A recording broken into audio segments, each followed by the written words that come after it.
अस्सलाम वालेकुम। Economy matters में खुशामदीद। मैं हूं शाहजेब अहमद। सबसे पहले शामिल करेंगे आज की टॉप स्टोरीज। पेट्रोलियम कीमतों से मुतालिक अवाम को जितना मुमकिन हो रिलीफ दें। वज़ीर आज़म शहबाज शरीफ की वज़ीर पेट्रोलियम अली परवेज़ मलिक को हिदायत।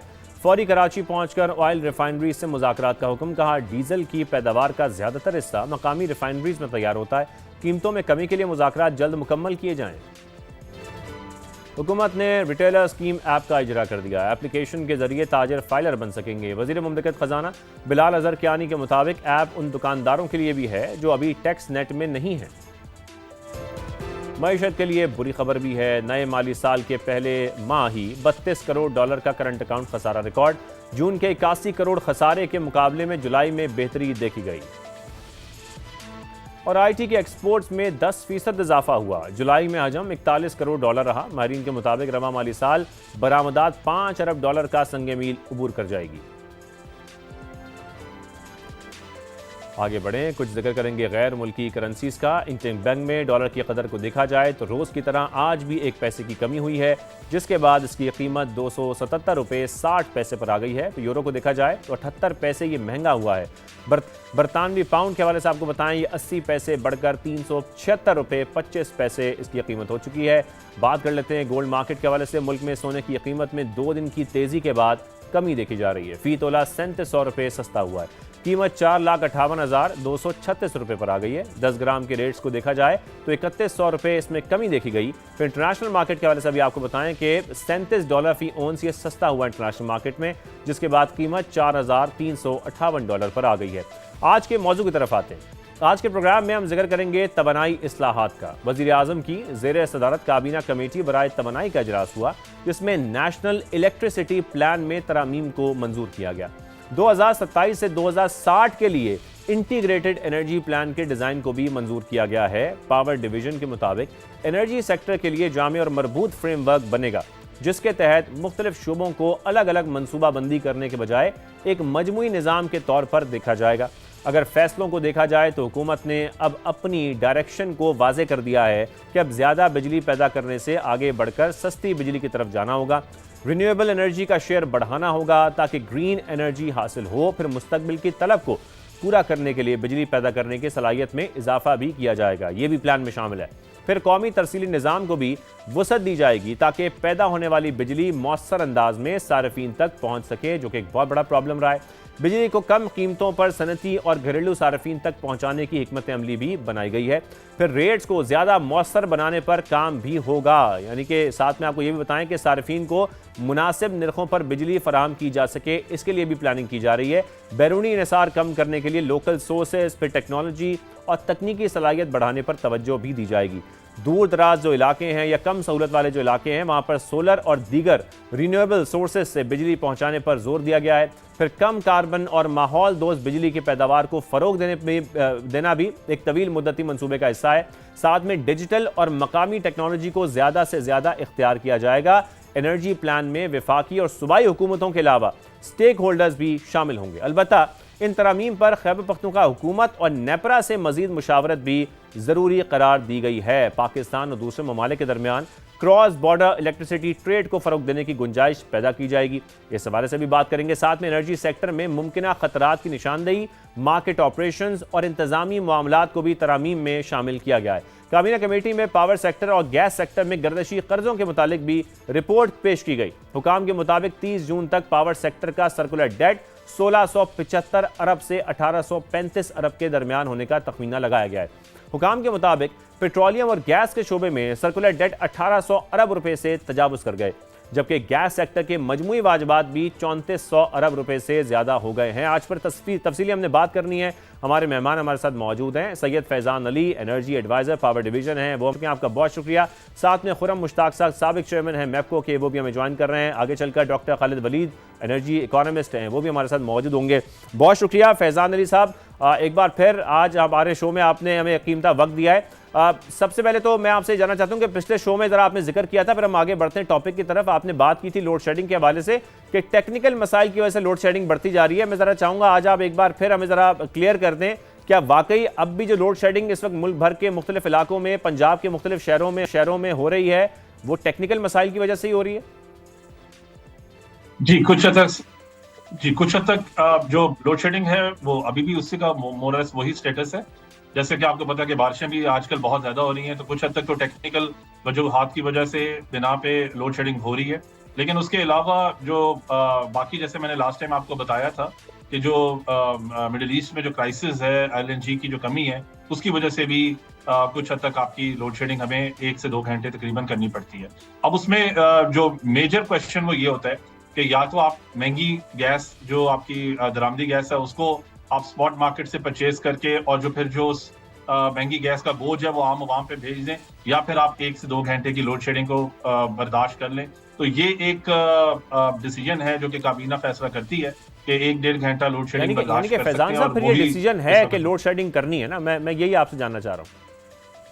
जी, वो सिर्फ उस हद तक है कि जो काबिल बर्दाश्त है। उसके अलावा किसी जगह पे अगर किसी खातिर ख्वाह मिकदार में लोड शेडिंग हो रही है, तो वो जरूरी है कि वो तकनीकी बुनियादों पे ही हो रही है। उसका कोई इससे इंटेंशनल लोड शेडिंग से ताल्लुक नहीं है।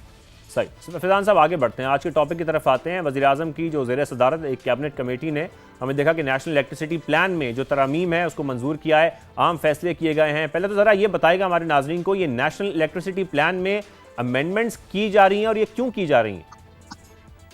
अच्छा, देखें जी, कैबिनेट कमेटी ऑन एनर्जी का इजलास हुआ था कल, और उसमें कुछ 2 किस्म के प्लान अप्रूव हुए थे। एक तो नेशनल इलेक्ट्रिसिटी प्लान है जो 2023 में बना था, और 2027 के लिए 5 साल ये प्लान है।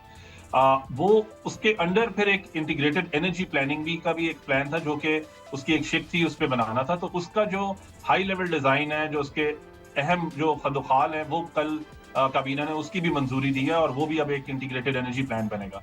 तो जो नेशनल इलेक्ट्रिसिटी प्लान जो कि 2023 में बना था, उसमें बहुत सारी ऐसी चीजें थी जो कि इस वक्त अब मौजूदा जो इन्वायरमेंट है, जैसे हम देख रहे हैं कि सोलराइजेशन हो रही है, बैटरी एनर्जी स्टोरेज सिस्टम्स आ रहे हैं, तो एक प्लानिंग का एक डिफरेंट तरीके से पूरी दुनिया में एक नए जिद्दत आ गई है एनर्जी सेक्टर की प्लानिंग पे। तो उसमें जो मुतलका जो उसके जो क्लॉजेस थी, उसकी जो शिकें थी, उसमें कुछ जगहों पे तरमीम रिक्वायर्ड थी, वो तरमीम की गई।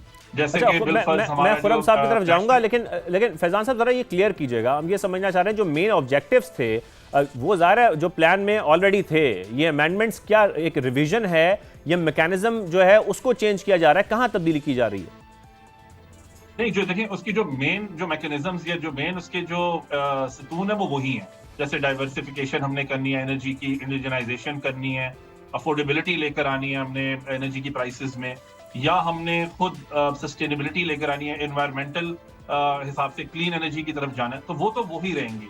लेकिन अब उसके अंदर बहुत सारी इस तरह के जो छोटे छोटे टास्क हैं, वो उनमें कुछ या तो टाइम फ्रेम की लैप्स हो गया था कि वो हम मौजूदा टाइम फ्रेम में उसका 2027 तक नहीं कर सकते, तो उसकी एक्सटेंशन तक करनी, उसकी एक्सटेंशन जरूरी थी। या कुछ हद तक इस तरीके से थे कि जैसे हमने नेशनल ट्रांसमिशन कंपनी के 2 3 हिस्से किए, तो उनकी जो उनके डिफरेंट किस्म के जो अमूर थे, उसको बेहतर तरीके से, मौसर तरीके से अब ऑपरेशनल सही। चीजें मैं उसको फैजान सर साहब ये अंजाम अपने देने के नाज़रीन लिए के सामने उनने रख दूं, उसको क्योंकि आप प्लान यहाँ पे को एक्सटेंशन करना की बात जरूरत कर है। रहे हैं। मैं ज़रा अपने नाज़रीन को ये बता दूं कि ऑडिटर जनरल पाकिस्तान ने भी निशानदेही ये की थी कि जो नेशनल इलेक्ट्रिसिटी प्लान के परफॉर्मेंस इंडिकेटर्स हैं वो मुकर्ररा वक्त तक अचीव नहीं किए जा सकते थे, जिसका आप जिक्र भी करें कि उसकी एक्सटेंशन भी हो सकती है। और जो मेन ऑब्जेक्टिव्स थे, मैं चाहूँगा कि मैं वो भी यहाँ पर ज़रा ज़रूर मैंशन करूँ। इसमें डाइवर्सिफिकेशन थी, एक्सेसिबिलिटी थी, सेल्फ सफिशेंसी थी, फिर साथ में अफोर्डेबिलिटी जो कि आवाम के लिए बहुत ज़रूरी है, फिर फाइनेंशियल वायबिलिटी है और सस्टेनेबिलिटी है। ये जो तमाम ऑब्जेक्टिव्स हैं फैजान साहब, ये कंप्लीटली नहीं तो कहीं पार्शली अचीव हुए हैं, आपको ऐसा लगता है? जी, इन सब पे काम हो रहा है। जैसे कि मैंने आपको बताया, इन सारी चीजों पे हम काम कर रहे हैं। सब्सिडी रिफॉर्म्स जो है उस पे काम हो रहा है। 2 पार्ट टैरिफ है जिसमें हमारे वेरिएबल चार्जेस हैं, फिक्स चार्जेस हैं, उस पे काम हो रहा है। डिस्ट्रीब्यूटेड एनर्जी रिसोर्सेज, सोलर बहुत ज्यादा आ रहा है, बैटरी बहुत ज्यादा आ रही है, उसकी प्लानिंग किस तरीके से करनी है, उस पे काम हो रहा है। प्राइवेटाइजेशन एक बहुत इंपॉर्टेंट मैटर है, वो आप देख लें कि फेस्को की, आइस्को की और गैपको की जो प्राइवेटाइजेशन है, वो एक अब काफी हद तक एक एडवांस स्टेज पे इस वक्त मौजूद है। तो इन सही। सारी चीजों पे कहीं ना कहीं इंटीग्रेटेड एनर्जी प्लानिंग के, जैसे अभी आपने अब जिक्र किया अपने शो के आगाज में, उसके हाई लेवल डिजाइन उसका अप्रूवल हो गई है। तो सब सही। मैटर्स पे कहीं ना कहीं जरूर काम हो रहा है। लेकिन वो जो टाइम फ्रेम है, क्योंकि 2027 बिल्कुल अगले साल अब आया खड़ा है, तो उसका थोड़ी सी कुछ उस हद आपके मुताबिक एक उसकी तरह की time framing- एक्सटेंशन है उसी ऑब्जेक्टिव्स में जो कि पहले सेट किए गए थे और कुछ इसमें एडिशनल चीज़ें भी हैं। खुर्रम साहब को मैं शामिल गुफ्तगू जी, करूंगा। खुर्रम साहब, जैसा कि फैजान साहब गुफ्तगू कर रहे हैं, ये जो ओवरऑल अगर हम इस इलेक्ट्रिसिटी प्लान को देखें, जो अब ज़ाहिर है एक नया प्लान जिसमें कुछ एक्सटेंशंस भी हैं और साथ में कुछ नए प्लान भी शामिल हैं, आप पहले तो इसको कैसे देख रहे हैं, फिर आगे हम इस पर गुफ्तगू करते हैं। बिस्मिल्लाहिर्रहमानिर्रहीम, बहुत शुक्रिया। अच्छा, सबसे पहले तो मैं फैजान भाई की गुफ्तगू सुन रहा था तो मुझे वो टिपिकल वाई जो हमारी ब्यूरोक्रेटिक अप्रोच होती है ना सारी गुफ्तगू में, वो क्या गालिब का शेर है कि तेरे वादे पर जिए तो ये जान झूठ जाना कि खुशी से मरना जाते अगर एतबार होता। बात यह है कि ये जो नई एनर्जी पॉलिसी नहीं, बेसिकली ये एक तरह से जो 2023 में इन्होंने बनाया था प्लान, उसका एक ब्रॉडर आर्किटेक्चर जो है वो इन्होंने प्रेजेंट किया है। उसके भी डिटेल्स सामने आएंगी, तो अभी बहुत ज़्यादा डिटेल्स उसके सामने नहीं आई, लेकिन वो बुनियादी तौर पर एक आर्किटेक्चर है जो 60 तक का प्लान है, बेसिकली 27 से 60 तक का। एंड इट्स गुड कि पॉलिसी साजी ऐसे ही होनी चाहिए, वो लॉन्ग टर्म, शॉर्ट टर्म और मीडियम टर्म उसको मुख्तलिफ ऑब्जेक्टिव्स रखे जाते हैं, उसको अचीव किया जाता है। लेकिन वो कहते हैं ना पंजाबी में, अगे दौड़ते पीछे चौड़। पहले तो आप ये देखें कि जो साहब जिसका आप जिक्र कर रहे हैं वो शायद इंटीग्रेटेड एनर्जी प्लान है जो 2060 तक है। जी, मैं सर यही कह रहा हूँ कि बेसिकली बुनियादी तौर पे जो पॉलिसी पहले भी बनी थी, उसके मुख्तलिफ प्लान्स बने थे ना, जो 3 साल 5 साल प्लान था 23 से 27 तक का। इसके कुछ ऑब्जेक्टिव्स रखे गए थे, इसके 6 बुनियादी ऑब्जेक्टिव्स थे और 20 के करीब जो इसके ना बेस लाइन्स थी जो इन्होंने अचीव करनी थी। अब इन्होंने खुद भी जिक्र किया कि अभी बहुत सारे में एक्सटेंशन देने जा रहे हैं। तो बात यह है कि जब 4.5-5 साल में पावर डिवीजन ने क्या अचीव किया, मतलब डाइवर्सिफिकेशन के ऊपर अगर बात करें तो सच्ची बात है, डाइवर्सिफिकेशन पे जो काम हुआ है वो कस्टमर ने किया है, कंज्यूमर ने। इन्होंने तो कुछ भी नहीं किया, वो तो लोगों ने छतों में खुद फोल्डर लगा के अपनी डाइवर्सिफिकेशन की है। इनके यहाँ कौन सी डाइवर्सिफिकेशन हुई है, जरा फैजान साहब हमें भी एनलाइटन कर दें। अगर रेजिलियंस की बात करें तो सिस्टम में कौन सी रेजिलियंस आई है, एक्सेसिबिलिटी की बात करें तो कौन से आपने जो नए प्लान है उसके ऊपर काम कर लिया। सेल्फ सफिशिएंसी की बात करें तो अब आप बताएं, हम सेल्फ सफिशिएंट हैं आज के दिन भी। अगर ये सोलराइजेशन ना हुई होती तो यहाँ 10-10 घंटे की लोड शेडिंग होती, जो जिस किस्म के अरेंजमेंट्स और प्लानिंग फेलियर्स जो हैं पावर डिवीजन के अंदर पाए जाते हैं। अफोर्डेबिलिटी की तो आप बात ही ना करें कि बिजली जो है इस वक्त ना इंडस्ट्री के लिए अफोर्डेबल है ना कंज्यूमर के लिए अफोर्डेबल है। और इसमें सबसे बड़ा मसला ये एक और जिस तरफ हम लोग नहीं जा रहे कि हमारे यहाँ अगर यानी पॉलिसी फेलियर की अगर फिजिकल शक्ल होती तो वो पावर डिवीजन होता। आप मुझे ये बताएं कि पाकिस्तान 3 ट्रिलियन के करीब जो है वो सालाना आप दे रहे हैं इस वक्त कैपेसिटी चार्जेस की मद में। एक गरीब मुल्क ब्लीड कर रहा है इस 3 ट्रिलियन के ऊपर, उसके ऊपर उन्होंने क्या काम किया है, कौन सी फाइनेंशियल पहले मैं आपके एक पॉइंट पर जरा फैजान साहब का इस पर रिएक्शन भी ले लूं। फैजान साहब, जब हम डाइवर्सिफिकेशन की बात कर रहे हैं खास तौर पर, इस वक्त कहा यह जाता है 2023 के मुकाबले में जनरेशन मिक्स में एक तो तब्दीली क्या आई है, फिर हमारे पास तो ये कहा जाता है कि सरप्लस में बिजली मौजूद है। क्या सप्लाई एंड डिमांड को हम समझ नहीं पा रहे, इश्यूज कहाँ हैं हमारे? देखिए, जहां तक डाइवर्सिफिकेशन की बात है, वो इनकी बात बिल्कुल खुर्रम साहब की बात बजाय है कि सोलराइजेशन तो हुई है, लेकिन ये भी तो आप देखें कि सोलराइजेशन की पॉलिसी या सोलराइजेशन को इनकरेज क्या इस गवर्नमेंट ने किया या नहीं किया, या इससे पहले गवर्नमेंट ने किया कि नहीं किया। तो वो भी कहीं ना कहीं आपको क्रेडिट गवर्नमेंट को देना पड़ेगा। ना कोई टैक्सेशन थी, ना कस्टम ड्यूटीज थी, आपको फेवरेबल कंडीशंस थी। ये किसी रेगुलेशन के तहत ही हुआ कि आसमान से आ गया? ऑब्वियसली किसी रेगुलेशन के तहत हुआ, वो रेगुलेशन गवर्नमेंट ने ही लॉन्च की हुई थी, नंबर 1। नंबर 2, आप उसके बाद हाइडल के रिसोर्सेज देख लें। उसके अलावा आप कोल की जो ओवरऑल जो आपके जो थर्ड कोल की जो आपने पावर प्लांट्स लगाए हैं उसको आप देख लें। तो ये ओवरऑल डाइवर्सिफिकेशन जो है ये किसी एक मैकेनिज्म के तहत ही हो रही है, किसी ने कोई अचानक ऐसे तो नहीं की। अब अगर आप अभी जो रिसेंटली हमारे जो 2 ग्लोबल शॉक्स आए हैं, 2023 में भी आया है, 2026 में भी आया है, अगर आपके पास लोकल थर्ड कोल के पावर प्लांट्स ना होते, अगर आपके पास हाइडल कैपेसिटी ना होती, अगर आपके पास सोलराइजेशन भी लोगों ने लगाई है वो ना होती, तो आप इससे बहुत ज्यादा वर्स ऑफ होते। आपने इंडिजिनाइजेशन पे काम किया 75। लेकिन फैजान साहब, इन ग्लोबल शॉक से पहले क्या हम जनरेशन मिक्स पर इतना काम कर रहे थे? नहीं, उस वक्त आप बहुत ज्यादा इंपोर्टेड एनर्जी पे रिलायंस थी आपकी। अब आप 75% इंडिजिनस रिसोर्सेज पे खड़े हैं इस वक्त एज आई स्पीक। मैं आज के नंबर भी आपको बता सकता हूँ। तो यही इस वक्त जो अचीवमेंट है वो गवर्नमेंट की यही है। ठीक है, बहुत सारी इसमें और भी अभी कोताहियां हैं जो कि हम इन प्लान्स के थ्रू पूरे कर रहे हैं, लेकिन ये कह देना कि गवर्नमेंट कुछ भी नहीं करी, ऐसा नहीं। जो आपके पूरी दुनिया एक्नॉलेज कर रही है कि पाकिस्तान ने आपके 2026 के जो ग्लोबल के फ्यूल शॉक्स आए हैं, वो पाकिस्तान ने बहुत अच्छी और एफिशिएंट तरीके से आपको मैनेज किया है, लेकिन पाकिस्तान इस पे मानने को तैयार नहीं है। तो ग्लोबल तो दुनिया तो हमें देख रही है, और ये सारे हकाइक है। आपको मैं एनर्जी मिक्स भी बता सकता हूँ, आपको और खुरम साहब यहाँ पर हम चूंकि अवाम का मुझे इजाजत दें, मैं जी फैजान साहब कंप्लीट करें फिर आगे बढ़ते हैं। इंटीग्रेटेड एनर्जी प्लान और नेशनल इलेक्ट्रिसिटी प्लान, ये दो मुख्तलिफ चीजें हैं।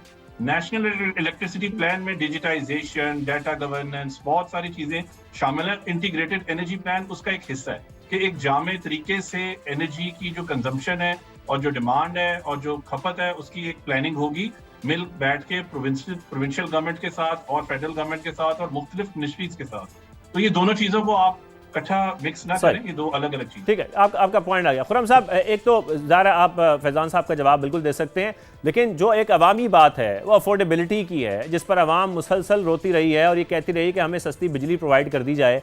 कैबिनेट कमेटी ने बिजली के रेट्स में भी कमी लाने की बात तो की है, लेकिन बात फिर वही है कि आईपीपी से जो मजीद बातचीत नहीं हो रही है इस वक्त, जिसके बाद वहां से कुछ रिलीफ मिलेगा तो, लेकिन उस दौरान ही हम देख रहे हैं कि नए जो मंसूबे हैं उससे बिजली बनना शुरू हो जाएगी, तो फिर कैपेसिटी पेमेंट्स हमें देना होंगी ज़ाहिर। तो ये टैरिफ में कमी किस तरीके से मुमकिन हो पाएगी, आवाम के लिए बिजली सस्ती किस तरीके से हो पाएगी, ये जरा हम समझना चाह रहे हैं खुरम साहब। मैं सिर्फ एक मिनट लूंगा इनके फैजान साहब का। इन्होंने कहा कि गवर्नमेंट जो है वो उसने सोलराइजेशन को इनकरेज किया। मैं आपको एक मजे की बात बताता हूँ कि 2017-18 में जब जो करंट हमारे पावर मिनिस्टर हैं, यही पावर मिनिस्टर थे इनके साथ अपने जब कैबिनेट आपको पता शफल हुई थी नवाज शरीफ साहब के जाने के बाद, तो इन्होंने उस वक्त ये कंपेन की पॉलिसी पहले से बनी थी, लेकिन उन्होंने कंपेन चलाई सोलराइजेशन की और ये उसका क्रेडिट भी लेते रहे। लेकिन अभी पिछले एक साल से अब देखें कि गवर्नमेंट कंटिन्यूसली डिस्करेज कर रही है सोलराइजेशन को। वो चाहे उनका टैरिफ चेंज करके कर रहे हैं, चाहे आप उसको जो उसका नेट ऑफ होता था उसको खत्म करके आप उसको नेट बिलिंग के ऊपर ले जा रहे हैं, तो continuously they are discouraging further solarisation. ये मैं क्लियर करना यहाँ जरूरी समझता था। उससे आगे जो है ना हम चलते हैं कि आप देखें, बात ये है कि जब तक, मैं अगेन वही अपनी बात रिपीट करूंगा कि जो पॉलिसी फेलियर होते हैं ना, इसकी कीमत कौम और मुल्क अदा करता है। इस वक्त पाकिस्तान के अंदर डी इंडस्ट्रियलाइजेशन हो चुकी है, हो नहीं रही, हो चुकी है। मैं यहाँ लाहौर रहता हूँ, आप यहाँ निकलें शेखुपुरा रोड, ये पूरा इंडस्ट्रियल एरिया था। आप सिर्फ एक काम करें, फैजान साहब से सिर्फ ये रिक्वेस्ट करें कि चूंकि नुमाइंदे हैं पावर डिवीजन के, ये पिछले 1 से 2 साल का हमें डाटा हमारे साथ शेयर कर लें कि जो इंडस्ट्रियल कनेक्शन डिसकनेक्ट हुए हैं पिछले 4 साल का कर दें कि वो कितने हैं। डिमांड साइड, ये इसी नालायकी का नतीजा है कि डिमांड साइड बुरी तरह से गिरी है। आपने पिछले साल से 3.6% इस साल आपकी डिमांड साइड गिर गई है। अच्छा, डिमांड साइड गिरने का मतलब पता है कि दिस इज अ पैराडॉक्स। होता क्या है कि वो जो आपके कैपेसिटी चार्जेस हैं वो मजीद बढ़ जाते हैं, क्योंकि आपका कंज्यूमर बेस कम होना शुरू हो जाता है। कम कंज्यूमर पर ज्यादा जो कैपेसिटी है वो चार्ज होना शुरू हो जाती है। अच्छा, आपका पॉइंट है। यहाँ पे एनर्जी इकोनॉमिस्ट डॉक्टर खालिद वली साहब हमें ज्वाइन कर चुके हैं, उनका भी हम कमेंट शामिल करते हैं। बहुत शुक्रिया डॉक्टर साहब।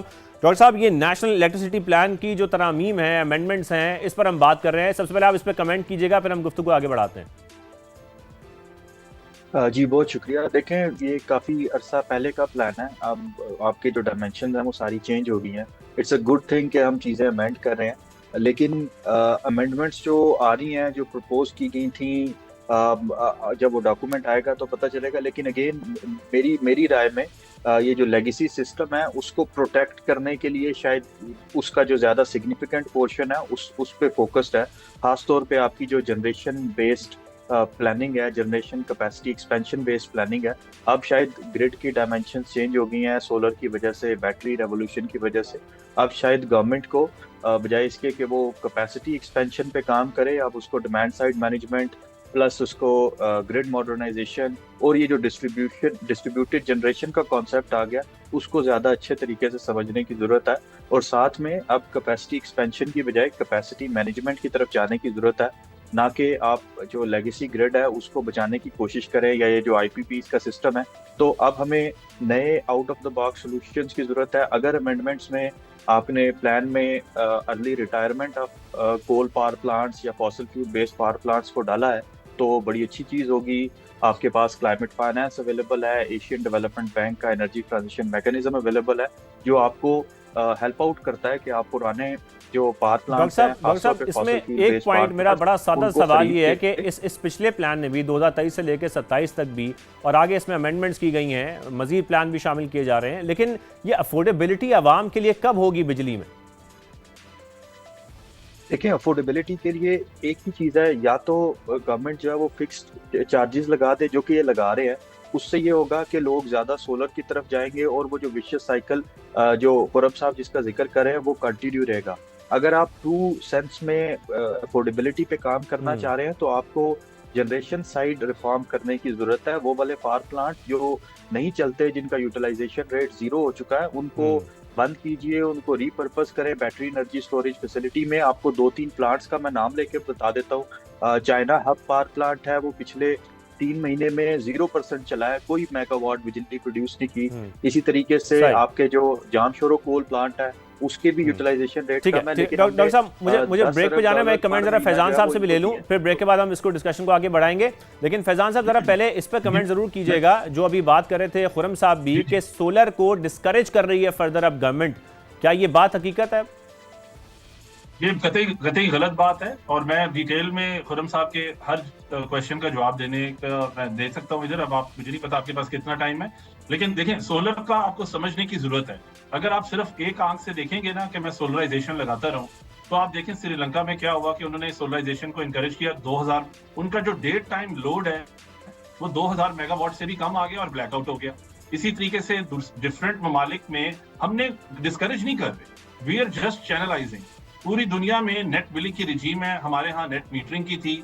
वो नेट मीटरिंग की रिजीम क्या करती थी, वो दिन के टाइम आपको ग्रिड में डालती थी, लेकिन फैजान साहब अगर लोड करती थी। चैनलाइजिंग की वजह जी एक पॉइंट, चैनलाइजिंग की वजह से ही अगर वो डिस्करेज हो जाएंगे।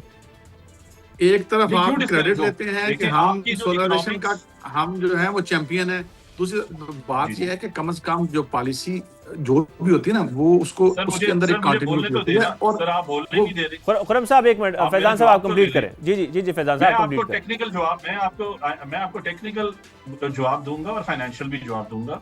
जो नेट मीटरिंग की जो रेगुलेशंस थी उसकी वजह से नॉन सोलर कंज्यूमर पे 3 रुपए का बोझ है। एक तरफ आप कहते हैं अफोर्डेबिलिटी करें और एक तरफ आप कहते हैं ना इसको ना हटाएं। नंबर 1 फाइनेंशियल बोझ 3 रुपए का था। मेरे पास सारे चार्ट्स हैं, मैं आपको डिस्प्ले भी कर दूंगा और आपको हैंडओवर भी ऑफिशियली जमा करवा दूंगा।